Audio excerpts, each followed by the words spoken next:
আমার প্রিয়জনেরা, যীশু খ্রিস্টের নামে আপনাদের শুভেচ্ছা জানাই। আপনি কি ভালো এবং সুস্থ? এই বছরে ঈশ্বর আপনার জন্য অনেক আশীর্বাদ রেখেছেন। তিনি চান আপনি এই বছরের সমস্ত কিছু প্রাপ্ত করুন। সেই কারণে প্রভু প্রতিদিন আপনার সাথে কথা বলেন। আপনি কি আজ প্রার্থনা করেছেন? আপনি কি সেই প্রতিজ্ঞা বলে প্রার্থনা করেছেন? বিশ্বাসের দ্বারা প্রাপ্ত করবেন। হে প্রভু, তুমি প্রতিজ্ঞা করেছ আজ আমাদের আশীর্বাদকে দাও। এভাবে বলার দ্বারাই আপনি আশীর্বাদ পাবেন। আপনি ঈশ্বরকে ডাকুন, হে ঈশ্বর, তুমি আমার গৃহে, আমি যেখানে কাজ করি, আমি যেখানে থাকি, সেখানে এসে আশীর্বাদ দাও। আপনি প্রার্থনা করুন। প্রার্থনা ব্যতীত আপনি পাবেন না। আপনি হয়তো ভাবছেন এই 5 মিনিট টিভিতে ওয়াক উইথ জিজাসের অনুষ্ঠান দেখলেই পাবেন, এমনটা হবে না। আপনাকে ঈশ্বরের চরণতলে এসে প্রার্থনা করতে হবে। বাইবেলের বাক্য অধ্যয়ন করে মনোযোগ দিতে হবে। এভাবে প্রার্থনা করার দ্বারাই ঈশ্বর আপনাকে আশীর্বাদ দিবেন। আজ ঈশ্বর আপনাকে যা বলতে চান তা হিতোপদেশ 28 অধ্যায় 25 পদে। কিন্তু যে সদাপ্রভুকে বিশ্বাস করে সে পুষ্ট হইবে। প্রভু আশীর্বাদ দেন। আপনি কি ঈশ্বরে ভরসা রাখেন?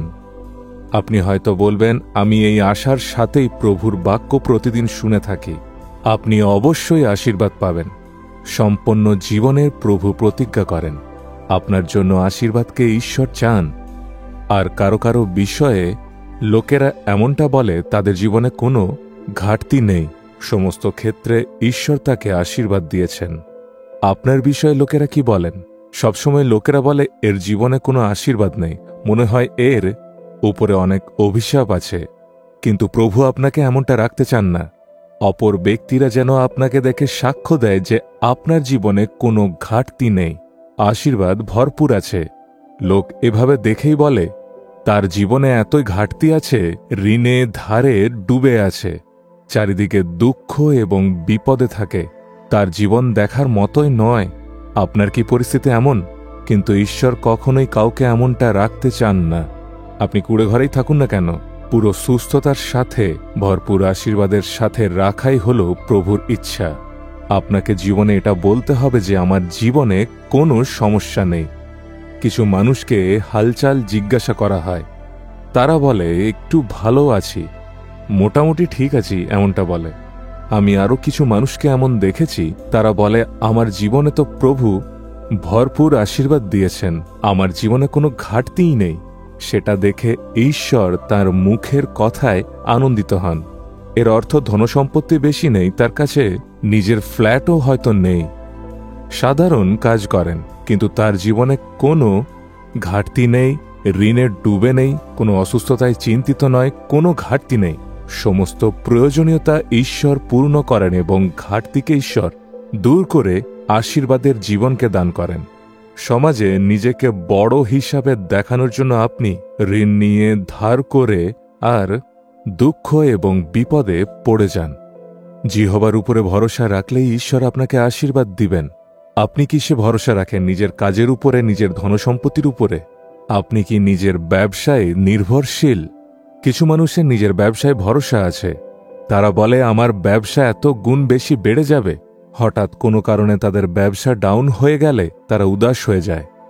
কিছু মানুষ নিজেদের কাজে ভরসা রেখেছে, আমার কাজ তো এত ভালো, হঠাৎ কাজ থেকে বের করে দিলে কি করবে?